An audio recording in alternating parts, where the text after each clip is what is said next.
Have you ever just stopped and wondered how simple microchips manage absolute, complete chaos without just crashing? I mean, every single time you press a button on your microwave, type an email, or even just glance at the digital clock on your nightstand, there is this hidden, hyper-organized world working flawlessly behind the scenes. Literally millions of decisions are being made in fractions of a second. So welcome to this explainer on medium-scale integration, or MSI logic. Today, we're going to simplify these highly complex concepts by looking at them as an invisible city right inside your devices.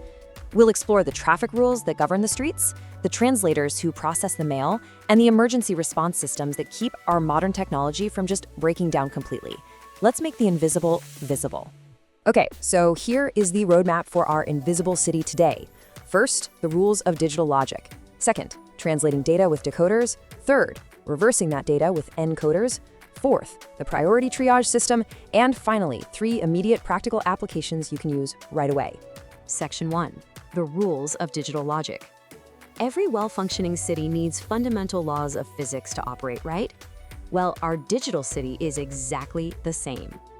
Let's start with a really crucial concept called fan-out. Now, the formal definition is the maximum number of standard logic inputs that a logic gate can supply without risk of the logic levels falling out of specification.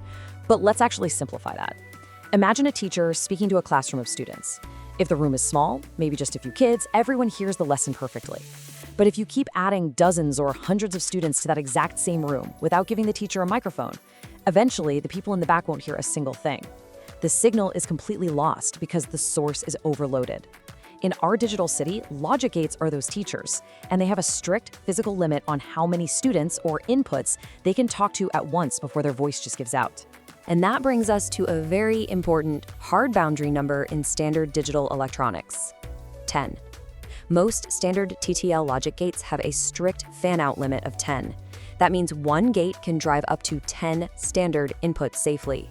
If you try to push beyond this limit, say connecting 11, 12, or 20 inputs, the gate simply cannot source or sink enough electrical current. Those crisp high and low states, the ones and zeros that actually make up computer language, they start to blur together into this mushy middle ground. And when that happens, the receiving components get totally confused, and you get highly unreliable operation. It's basically the ultimate boundary line for safe communication. So since accuracy is absolutely crucial, we use something called gray code. You see, in standard digital counting, moving from one number to the next can actually change multiple binary digits at the exact same time. And if the timing isn't microscopically perfect, well, that's a recipe for massive errors. Gray code is brilliant because it changes only one digit at a time. Think of it like the city's safety stepping stones across a really fast-rushing river. If you try to jump across 3 stones at once, you're probably going to slip and fall in.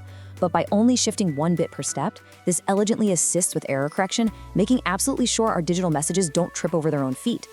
All right, moving right along to section 2, translating data with decoders. Because with our traffic rule set, we need to know how this city translates abstract binary into real action. Let's ground this abstract logic in reality for a second. Take the physical 74LS139 dual 2-to-4 line decoder chip, for example. In our city analogy, decoders are exactly like highly efficient postal workers. A decoder is used to convert information from one number system to another, like from computer binary into human decimal.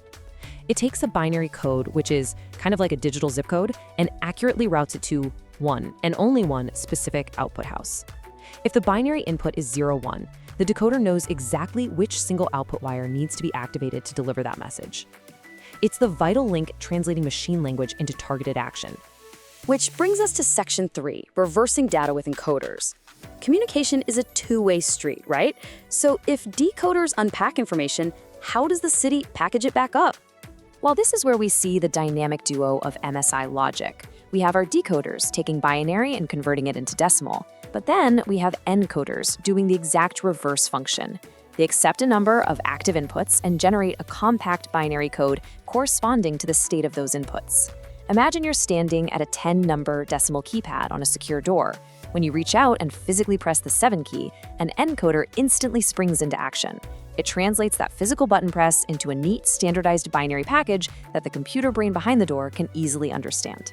They really are just 2 complementary halves of the exact same vital translation process. Let's look at Section 4, the priority triage system. What happens when our city gets chaotic and multiple urgent signals arrive at the exact same millisecond? Does the whole thing just crash? Not at all, and that's thanks to the priority encoder. It acts just like an emergency room triage system at a super busy hospital. In complex systems where 2 or more inputs might go high simultaneously, a standard encoder would just get completely confused and spit out garbage data. But a priority encoder establishes exactly which input will be used based on magnitude. If input 3 and input 7 are triggered at the exact same millisecond, the priority encoder looks at them both and says, okay, 7 has the higher magnitude, so 7 gets the highest priority. It outputs the binary code for 7, completely ignoring the lower priority input for that cycle. It is a foolproof way to ensure our systems never freeze out of indecision. Next up, Section 5. Building bigger logical systems. It's time to see the magic of bringing all these isolated rules and translators together. Consider a 747 decoder chip directly wired to a 7-segment LED display. This right here is the big aha moment of our invisible city. All that abstract binary code, the ones and zeros generated by those encoders, is fed directly into this decoder. The decoder reads that binary zip code, understands the exact address, and sends electrical power to the specific combination of LED segments needed to form a human-readable number. If it gets the binary for 8, boom, it lights up all 7 bars. If it gets a 1, it just lights up the 2 on the right. This interplay is the exact reason you can read the time on a digital alarm clock. It's invisible, mathematical logic, flawlessly translated into a visible reality. And finally, 3 immediate practical applications. Because, why does this all actually matter to you today? Let's apply this. First, respecting system limits. Next time you see hardware glitching out because too many peripherals are plugged into a single, unpowered USB hub, just remember the fan-out rule of 10. The teacher has simply run out of voice. Second, troubleshooting displays. If a digital clock has one scrambled digit but the rest are totally fine, you now know it's highly likely a hardware issue right between the decoder chip and the display segments, not a completely broken system. And third, understanding device priority. Ever mash multiple buttons on a controller at the exact same time, yet the game only registers one move? That isn't lag. That is your device's priority encoder doing ER-style triage so the whole system doesn't crash. We've taken quite a journey through the microscopic streets of MSI logic today, from strict communication limits like fan-out to rapid-fire translation through encoders and decoders and even emergency triage. It really is an intricate, highly organized dance of electricity happening millions of times a second just out of sight.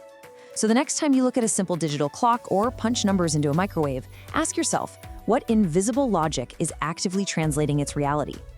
I hope this explainer has sparked your curiosity about the fascinating hidden world living right inside your everyday devices. Keep exploring, keep questioning, and I'll see you in the next one.